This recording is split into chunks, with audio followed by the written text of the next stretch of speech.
Supercharging America's effort to build more electric vehicle charging stations. Today, states are getting the green light with billions of dollars from the White House. Innovation is central to the past, present, and future of our auto industry. And we see that right now with the opportunity for America to lead the electric vehicle revolution. And a KCRA3 investigation we brought you just last night showed that it's not always easy for everyone to own and keep an electric car. Yeah, this historic $5 billion investment is designed to reduce the cost and hassle. We have live team coverage of today's announcement. KCRA3's Brittany Johnson's standing by live in the newsroom to break down what California is getting out of this. We're going to start, though, with Christopher Salas in our Washington bureau. So, Christopher, what does this mean for the country overall? Golston, Lisa, the Biden administration says this is the first steps towards creating a nationwide network of charging stations that will allow people to go coast to coast in electric vehicles.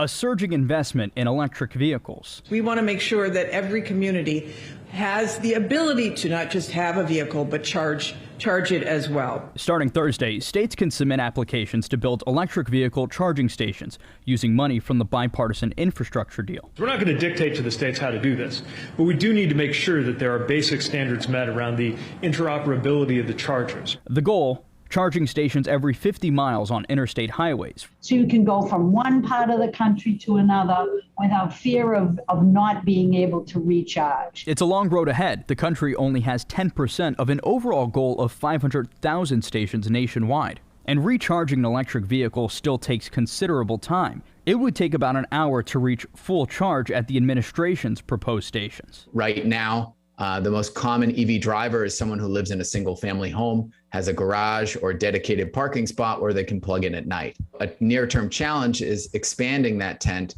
so that folks who don't have dedicated parking also can charge at low cost. And that's not the only challenge. Being able to build vehicles fast enough so that people can get access to them. U.S. manufacturers have promised huge increases in electric vehicle production, but shortages of semiconductors have disrupted that. And the Biden administration has earmarked $2.5 billion to ensure these charging stations get to rural and disadvantaged communities. In Washington, I'm Christopher Salas, KCRA3 News. All right, Christopher, thanks.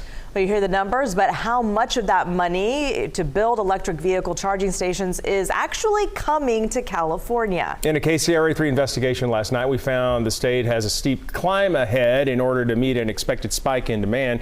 And will this new round of money go towards helping fix the problem? Let's check in with KCRA3 Investigates Brittany Johnson live in the newsroom. Well, Golston and Lisa, that's the big question, right? Millions of dollars are coming to California over the next 5 years. The money is to expand electric vehicle charging stations throughout the state. Senator Alex Padilla, who has been one of the leaders in this electric vehicle push, made the announcement today.